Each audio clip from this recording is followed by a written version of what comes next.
जैसे कि आप जानते हैं, तेज गंध से भरपूर तथा छोटे कंकड़ की तरह देखने वाली हींग की बहुत थोड़ी सी मात्रा खाने का स्वाद बदल देती है। मसाले के प्रदेश भारत के रसोई घरों में रहने वाली यह एक आवश्यक और लोकप्रिय मसाला है। इसका इस्तेमाल भारत के हर प्रांत में होता है। तेज गंध वाले इस मसाले हींग का पाचक के रूप में भी उपयोग किया जाता है। इसको सूरज की रोशनी से दूर एयर टाइट बॉक्स में रखा जाता है।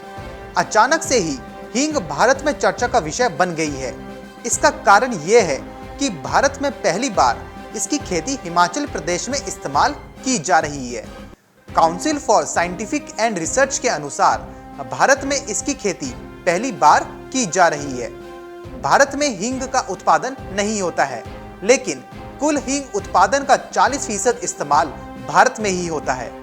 भारत में इसका आयात ईरान, अफगानिस्तान और उज़्बेकिस्तान आदि देशों से किया जाता है। भारत में सबसे अधिक अफगानिस्तान से आने वाले हींग को पसंद किया जाता है। भारत में प्रत्येक वर्ष 1200 टन हींग का आयात किया जाता है, जिसके लिए करीब 600 करोड़ की धनराशि खर्च करनी पड़ती है। इसका पौधा भी गाजर और मूली की श्रेणी में आता है। ये ठंडे और शुष्क वातावरण में उगाया जाता है। इसकी लगभग 130 किस्में पाई जाती हैं।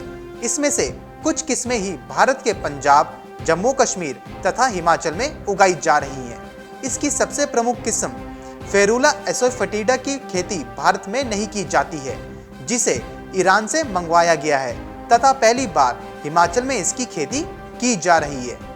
पौधा उग जाने के बाद भी यह तय नहीं रहता कि इसकी उत्पादन प्राप्त हो सकती है या नहीं।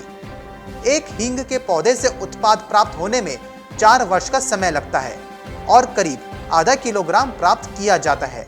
यही कारण है कि इसकी कीमत इतनी अधिक होती है। भारत में शुद्ध हींग की कीमत 35 से 40 हजार रुपये प्रति किलोग्राम है। इसके पौधे के जड़ से निकाले गए रस से हींग तैयार किया जाता है, लेकिन यह इतना भी आसान नहीं है। एक बार जब जड़ों से रस निकाल लेने के बाद हींग बनने की प्रक्रिया शुरू होती है। वैज्ञानिक मान्यताओं के अनुसार ये 2 प्रकार के होते हैं, सफेद और लाल। सफेद हींग पानी में घुल जाता है तथा लाल या काला हींग तेल में घुलता है। कच्चे हींग की गंध बहुत तीखी होती है, इसलिए वह खाने लायक नहीं होता। गोंद तथा स्टार्च को मिलाकर उसे छोटे छोटे टुकड़ों में खाने लायक तैयार किया जाता है।